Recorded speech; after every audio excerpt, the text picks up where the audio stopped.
Sous les sables brûlants de Gizeh se cache un mystère si troublant que les archéologues ont passé des décennies à tenter de comprendre pourquoi le pharaon Khéphren les terrifiait. La découverte de mystérieuses structures de pierre dans le sable suggère que les Égyptiens étaient en réalité bien plus ingénieux qu'on ne l'imaginait. Ce qu'ils ont découvert sur les méthodes de Khéphren, ses réalisations et les passages secrets menant au Sphinx, a bouleversé notre compréhension des capacités de l'Égypte antique. Elle aurait été l'une des plus grandes villes du monde au 3e millénaire avant Jésus-Christ. Mais où se situait-elle? Et où étaient donc toutes ces infrastructures? Les indices laissent penser que Khéphren possédait un savoir et un pouvoir presque impossibles pour son époque. Plongez au cœur du mystère et découvrez pourquoi le pharaon Khéphren a tant intrigué les archéologues. Ce n'est guère rassurant. La pierre qui n'aurait jamais dû exister. Le premier signe révélateur d'une profonde incohérence dans notre compréhension du pharaon Khéphren remonte à 1860, lorsque l'archéologue Auguste Mariette fit une découverte qui hante encore aujourd'hui la communauté archéologique. Cachée dans le temple de la vallée de Khéphren à Gizeh, enfouie sous des siècles de sable et de débris, gisait une statue qui n'aurait jamais dû exister. La figure de Khéphren assis n'avait été sculptée ni dans le calcaire qui l'entourait, ni dans le granit qui composait les autres statues royales de l'époque. Elle a été sculptée dans du gneiss anorthosite, une pierre rare, d'un vert chatoyant, parcouru de veines blanches telles des éclairs figés. Ce matériau crée un effet irréel, donnant presque l'impression de luire de l'intérieur sous certains éclairages.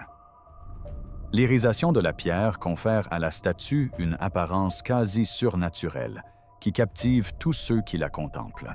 Mais voici ce qui terrifie les archéologues. Le gneiss anorthosite est introuvable aux alentours de Gizeh. Le gisement connu le plus proche se situe à plus de 965 km, au cœur du désert nubien, à l'ouest de la deuxième cataracte. Nous parlons ici de l'un des environnements les plus reculés et hostiles de la planète, même pour l'Antiquité. La région est si isolée que les études géologiques modernes nécessitent une planification d'expédition complexe pour y accéder en toute sécurité. La statue pèse plusieurs tonnes. Déplacer un bloc aussi massif sur des centaines de kilomètres de désert, puis descendre le Nil jusqu'à Gizeh, semble impossible, même avec l'équipement moderne. Les défis logistiques que représente une telle opération mettraient à rude épreuve les entreprises de construction modernes, même celles disposant de camions, de grues et de systèmes de navigation par satellite. Pourtant, il y a 400-500 ans, les bâtisseurs de Khéphren ont non seulement trouvé cette pierre rare, mais l'ont transportée sur de vastes distances pour créer l'une des sculptures les plus parfaitement réalisées de l'histoire de l'humanité. La découverte de ces mystérieuses structures de pierre dans le sable laisse penser que les Égyptiens étaient en réalité bien plus ingénieux qu'on ne l'avait imaginé. Comment se fait-il que personne n'ait remarqué l'impossibilité de leur entreprise? L'audace même du projet laisse supposer soit une confiance absolue dans leur méthode, soit l'accès à des techniques jamais documentées par les historiens. Le choix du matériau n'était pas fortuit. Le gneiss anorthosite fut sélectionné pour ses propriétés spécifiques qui renforçaient la puissance symbolique de la statue. La couleur verte évoquait les thèmes de la Renaissance et de la vie éternelle, au cœur des croyances religieuses égyptiennes. L'extrême dureté de la pierre garantissait à la sculpture une conservation millénaire sans altération significative.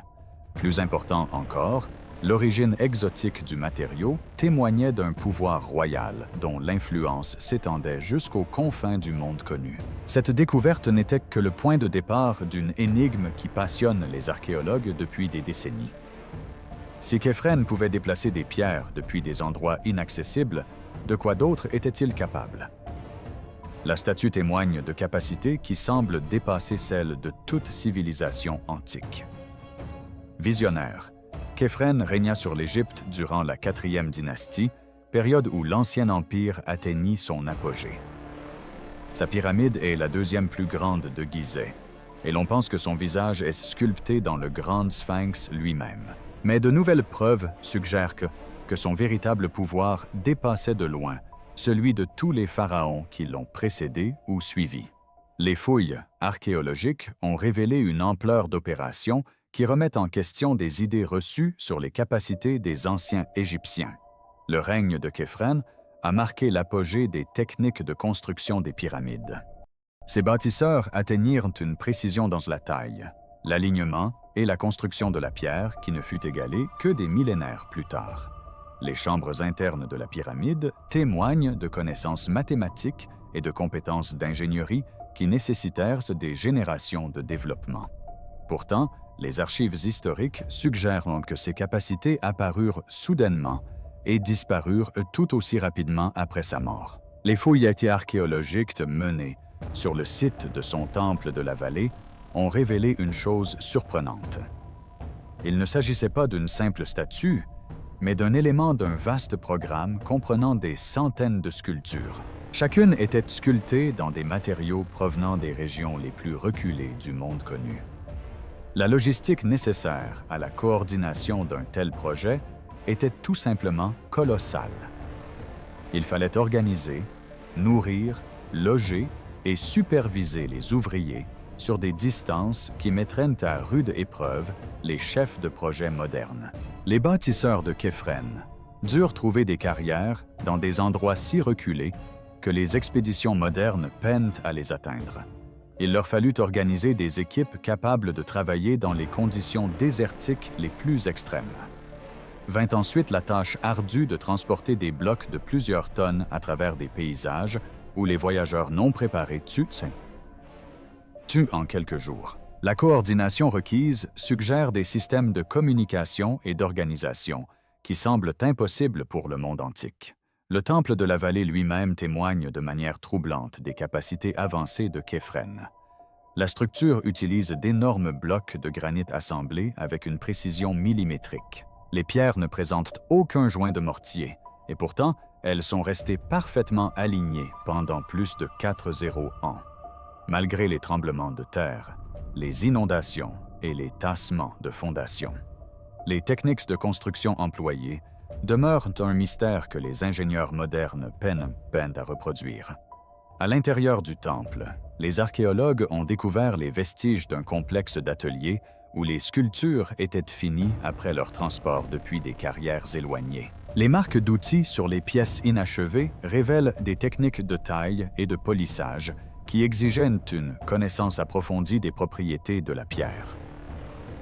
Les ateliers témoignent de systèmes de contrôle qualité garantissant des résultats constants, malgré le travail simultané de dizaines de sculpteurs. Plus les archéologues étudiaient les œuvres de Képhren, plus ils prenaient conscience d'un élément troublant. Ce pharaon disposait de connaissances et de ressources qui semblaient impossibles pour son époque. La précision de sa planification, l'ampleur de ses opérations et les techniques avancées employées par ses bâtisseurs témoignent de capacités que les historiens peinent encore à expliquer. Tout indique un niveau de contrôle centralisé et d'expertise technique qui ne réapparaîtra qu'à l'ère industrielle moderne. Mais le véritable mystère restait à percer. Cachés dans le désert où les ouvriers de Képhren travaillaient jadis dans des conditions qui auraient dû rendre leur mission impossible, les secrets de la carrière du désert. En remontant la piste de la pierre, les archéologues ont découvert l'un des endroits les plus inhospitaliers de la planète. Le site de la carrière où travaillaient les bâtisseurs de Képhren se situe dans une région si reculée et dangereuse que les expéditions modernes nécessitent la navigation par satellite et d'importants moyens logistiques pour survivre quelques jours. Le paysage est composé de dunes à perte de vue, d'affleurements rocheux et de salines qui s'étendent jusqu'à l'horizon, sans le moindre repère pour guider les voyageurs. Pourtant, les vestiges disséminés dans ce paysage hostile racontent une histoire qui glace le sang des archéologues. Des blocs de pierre taillés gisent partiellement enfouis dans le sable, leur surface portant des traces évidentes d'anciens outils. La précision de ces taillements révèle des techniques qui repoussent les limites de ce que les outils en cuivre et en bronze auraient pu permettre. Certains blocs portant des traces de façonnage précis avant leur transport, suggérant une planification préalable exigeant une connaissance détaillée de leur destination finale. Parmi les outils en bronze découverts sur le site, figurent des outils spécialisés qui ne correspondent à aucun modèle égyptien connu. Ces instruments étaient manifestement conçus pour travailler les propriétés spécifiques du gneiss orthositique, indiquant que les artisans de Képhren ont développé de nouvelles technologies spécifiquement pour ce projet. La sophistication de la conception des outils témoigne de connaissances métallurgiques qui semblent avancées pour l'époque. Des tessons de poterie découverts dans toute la carrière portent des inscriptions avec le cartouche de Képhren, prouvant que des équipes organisées y ont œuvré pendant de longues périodes. Mais la poterie elle-même révèle une histoire troublante. Les céramiques présentent des signes de production en série selon des techniques standardisées, suggérant une activité industrielle nécessitant des centaines d'ouvriers spécialisés. La quantité considérable de fragments de poterie indique une production qui s'est étalée sur plusieurs années, et non les brèves expéditions que les historiens supposaient autrefois. C'est stupéfiant quand on pense aux conditions de survie qu'exigeait cet environnement. Il n'y a aucune source d'eau naturelle à des kilomètres à la ronde. Les températures dépassent régulièrement les 49 degrés Celsius le jour et chutent près de zéro la nuit. Des tempêtes de sable peuvent ensevelir des expéditions entières sans prévenir. Les serpents venimeux et les scorpions rendent le camping dangereux, même pour les voyageurs aguerris du désert. Pourtant, les ouvriers de Képhren non seulement y ont survécu, mais ils y ont prospéré, créant une exploitation de carrière sophistiquée qui a fonctionné pendant des années. Plus les archéologues creusent profondément, plus les découvertes sont troublantes. Des vestiges de structures permanentes ont été découverts, suggérant que des ouvriers vivaient sur place pendant des mois. Il ne s'agissait pas d'abris temporaires, mais de bâtiments conçus pour protéger leurs occupants des conditions climatiques extrêmes. Les techniques de construction employées dans ces avant-postes désertiques témoignent d'un savoir-faire architectural spécifiquement adapté aux environnements hostiles. Les zones de stockage contenaient des traces de conserves alimentaires et d'eau, témoignant de chaînes d'approvisionnement s'étendant sur des centaines de kilomètres de désert. Les méthodes de conservation employées révèlent une connaissance approfondie des sciences alimentaires et de la gestion logistique. Plus troublant encore, les chercheurs ont découvert des sépultures où les ouvriers décédés pendant l'opération avaient été inhumés avec tous les honneurs, avec mobilier funéraire et cérémonies religieuses nécessitant le déplacement de prêtres depuis des villes éloignées. L'ampleur des opérations de Képhren dans le désert laisse supposer qu'ils disposaient de ressources et de capacités organisationnelles comparables à celles des projets industriels modernes. Mais comment ces équipes ont-elles transporté les énormes blocs de pierre extraits de cet endroit inaccessible? La réponse à cette question révèle des preuves encore plus troublantes de capacités avancées. Ces rampes, dont la conception est pour le moins inexplicable. Sur le site de la carrière, les archéologues ont découvert des rampes de pierre creusées dans le sol désertique, mais celles-ci ne ressemblaient à aucun système de transport connu.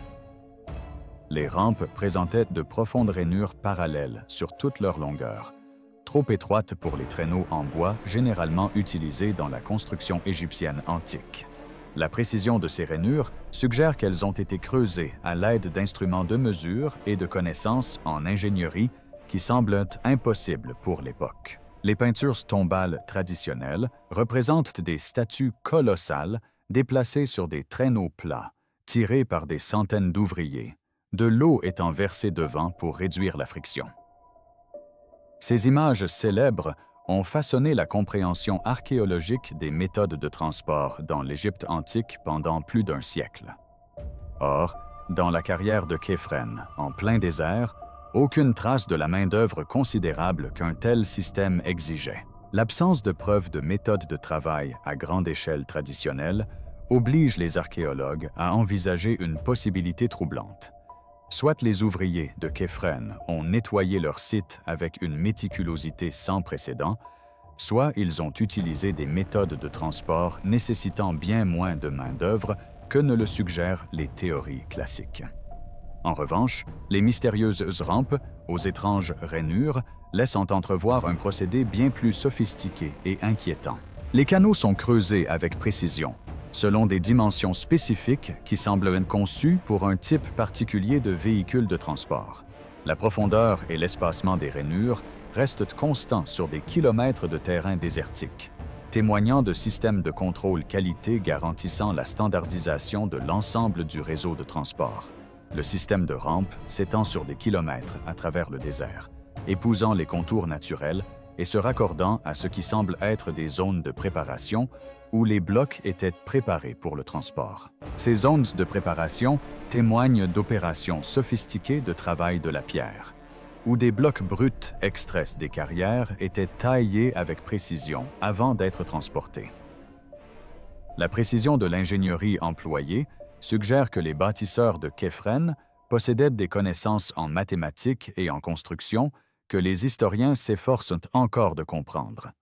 L'analyse détaillée de la construction de la rampe révèle des principes d'ingénierie qui ne seront formalisés que des siècles plus tard. Les pentes sont conçues selon des angles optimaux pour le déplacement de charges lourdes, tout en minimisant l'érosion et les besoins d'entretien.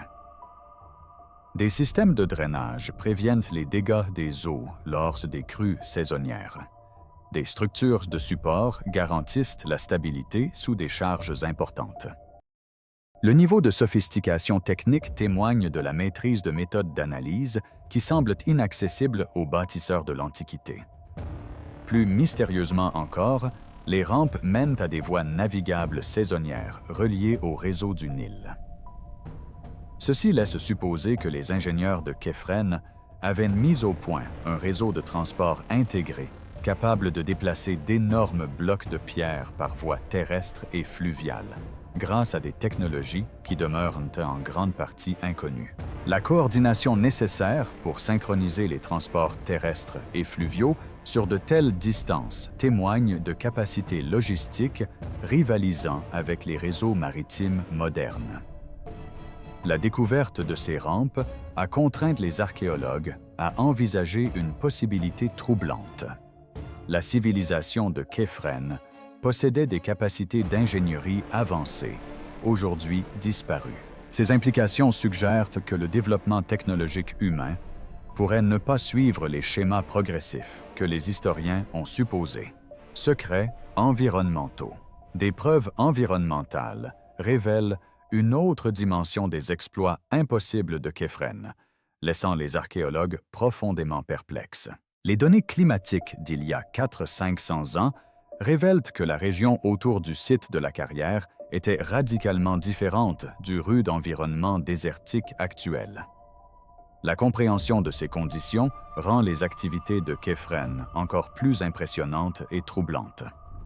Sous son règne, des sources d'eau saisonnières existaient là où il n'y a plus aujourd'hui que du sable. Les recherches paléoclimatiques indiquent que le Sahara a connu des phases humides périodiques qui ont créé des lacs et des cours d'eau temporaires sur de vastes étendues.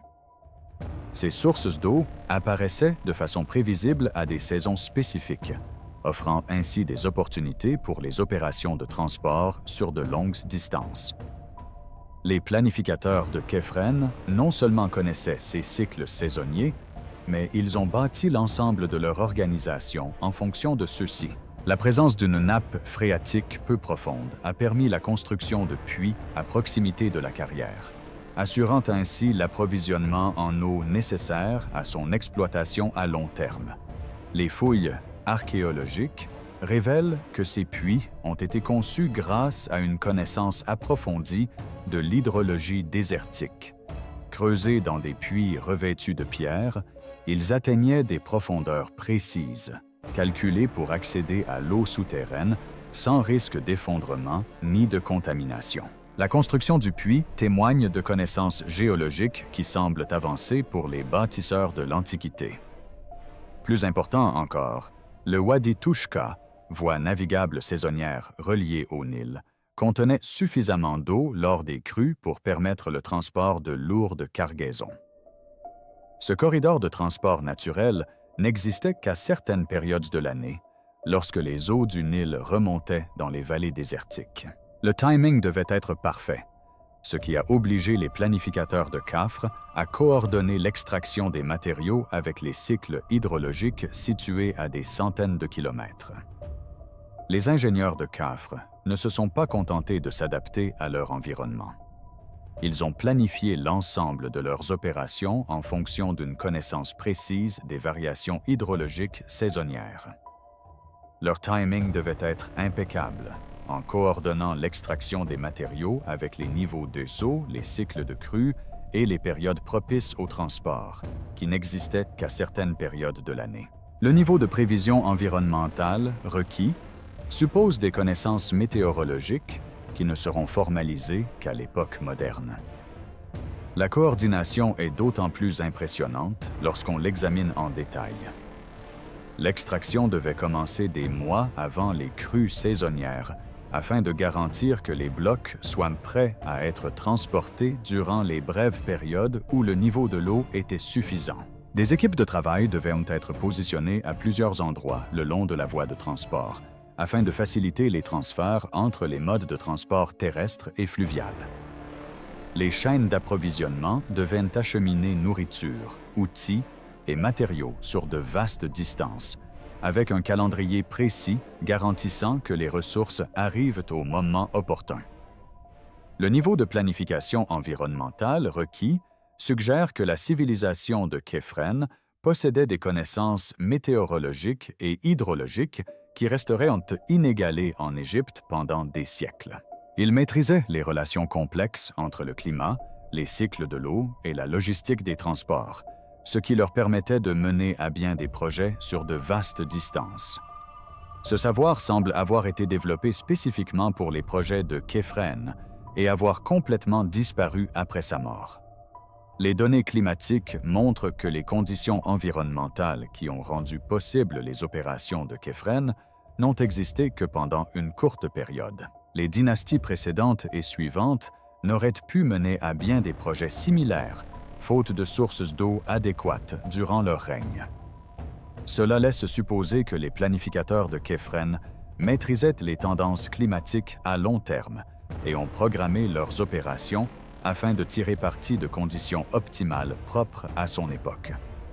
Cette maîtrise de l'environnement est d'autant plus troublante qu'elle met en lumière leurs compétences en matière de construction. Les bâtisseurs de Képhren pouvaient prévoir les conditions saisonnières des années à l'avance, planifier une logistique complexe en fonction des cycles naturels et exécuter des projets colossaux avec une précision que les urbanistes modernes peinent à égaler. Cela suggère un accès à des capacités d'analyse qui semblent impossibles pour les civilisations anciennes.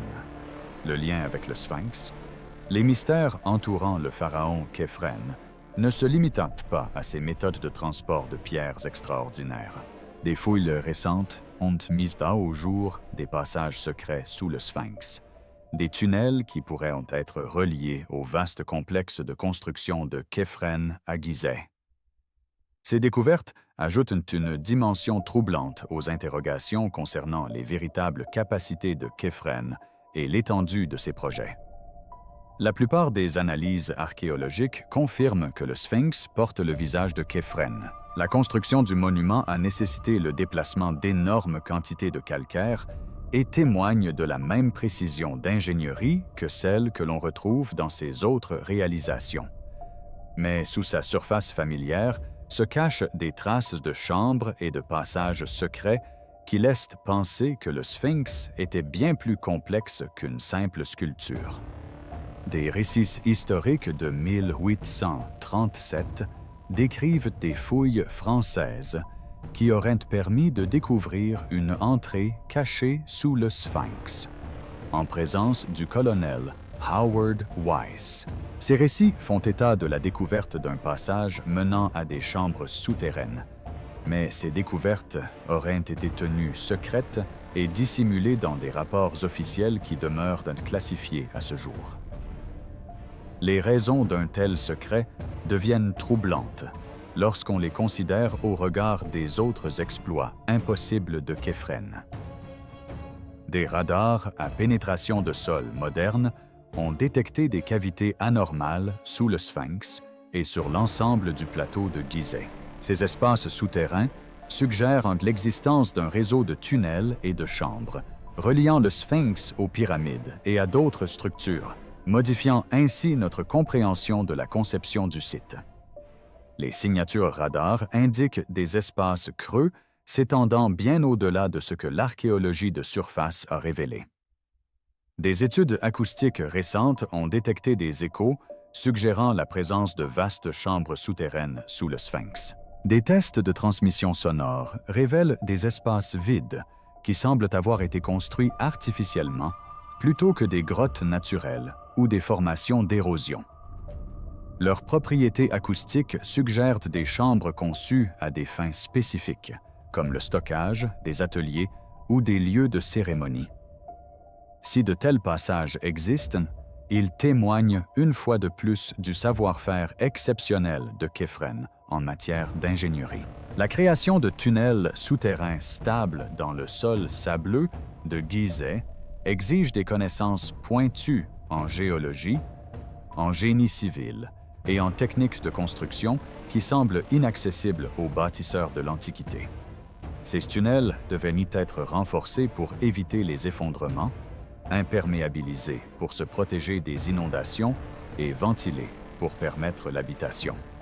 Le lien potentiel entre le Sphinx et les autres projets de Kephren laisse penser que sa vision pour Gizeh était bien plus complexe et ambitieuse que ne l'ont imaginé les historiens. Il ne s'agissait pas de monuments distincts construits au fil du temps. Ils ont probablement été conçus comme des éléments intégrés d'un vaste complexe souterrain.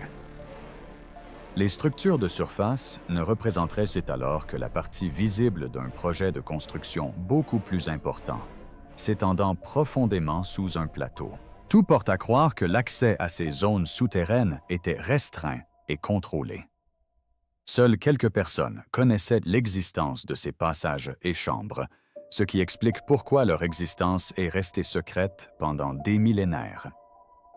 Le lien avec le Sphinx ajoute une dimension supplémentaire au mystère qui entoure Kephren et explique pourquoi les archéologues le trouvent terrifiant. Ces projets n'étaient pas seulement des réalisations individuelles impressionnantes. Ils faisaient peut-être partie d'un ensemble intégré témoignant de capacités de planification et de construction qui dépassaient celles de toute civilisation antique. La terreur du savoir perdu.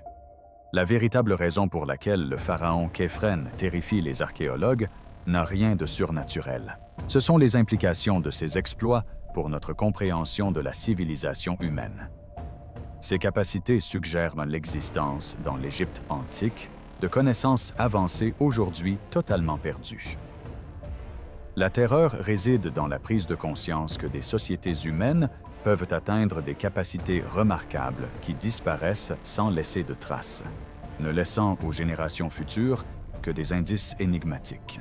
Imaginons que Kephren ait pu organiser des opérations à l'échelle industrielle sur des centaines de kilomètres, coordonner une logistique complexe avec une précision saisonnière et atteindre une maîtrise technique sans équivalent dans les autres domaines de sa civilisation.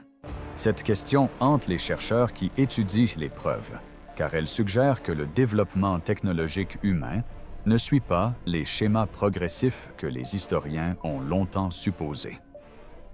Des sites archéologiques à travers l'Égypte recèlent des découvertes atypiques qui prennent tout leur sens à la lumière des capacités avancées de Kephren. L'ingénierie de précision se manifeste dans des structures antérieures aux connaissances mathématiques censées être nécessaires à leur conception. des mathématiques sophistiquées apparaissent dans des plans architecturaux élaborés avant même que ces principes mathématiques ne soient formalisés. Des systèmes organisationnels complexes se retrouvent dans des projets que les historiens supposaient construits à l'aide de méthodes de travail rudimentaires. Ces schémas troublants suggèrent que des capacités avancées ont émergé, prospéré, puis disparu complètement au cours de l'histoire de l'Égypte antique. Le règne de Képhren représente un exemple de ces sommets technologiques qui ont surpassé les réalisations des périodes environnantes. Les connaissances nécessaires à de telles prouesses semblent avoir existé de manière isolée. Sans le développement graduel qui caractérise la plupart des progrès technologiques, les projets de Képhren révèlent des capacités qui remettent en question des hypothèses fondamentales sur les civilisations anciennes. Les méthodes d'organisation, les connaissances techniques et les capacités analytiques documentées dans ces réalisations dépassent ce que les historiens ont attribué à toute société prémoderne. Ces découvertes obligent les chercheurs à se pencher sur des questions délicates concernant les savoirs et les technologies perdues. La terreur dépasse la simple constatation de capacités perdues. Si des connaissances avancées peuvent surgir et disparaître sans laisser de traces, qu'est-ce que cela signifie pour notre compréhension du développement humain? Les réalisations de Képhren suggèrent que la civilisation ne progresse pas de manière linéaire, contrairement à ce que les historiens ont longtemps supposé. Des capacités avancées peuvent apparaître soudainement, prospérer brièvement, puis disparaître complètement, ne laissant derrière elles que des vestiges mystérieux que les archéologues futurs devront déchiffrer. Les tentatives modernes de reproduire les réalisations de Képhren à l'aide d'outils et de méthodes d'époque n'atteignent jamais les résultats obtenus par ces bâtisseurs. Cela laisse supposer que ces derniers possédaient des connaissances et des techniques qui demeurent inconnues malgré d'importantes fouilles archéologiques. L'écart entre ce que les historiens estiment que les anciens Égyptiens étaient capables de réaliser et ce que Képhren a réellement accompli ne cesse de se creuser à mesure que de nouvelles découvertes sont faites. La réalité est troublante. Le développement technologique humain ne suit pas nécessairement la progression linéaire que les historiens ont supposée. Des capacités avancées peuvent émerger, prospérer, puis disparaître complètement, ne laissant derrière elles que des preuves énigmatiques à méditer pour les civilisations futures. Les exploits impossibles de Képhren illustrent parfaitement ces sommets qui ont surpassé les réalisations des périodes environnantes. Les implications de cette découverte dépassent largement le cadre de l'égyptologie. Si la civilisation de Képhren possédait un savoir aujourd'hui perdu, quelles autres sociétés antiques ont atteint des capacités supérieures à celles reconnues par les historiens?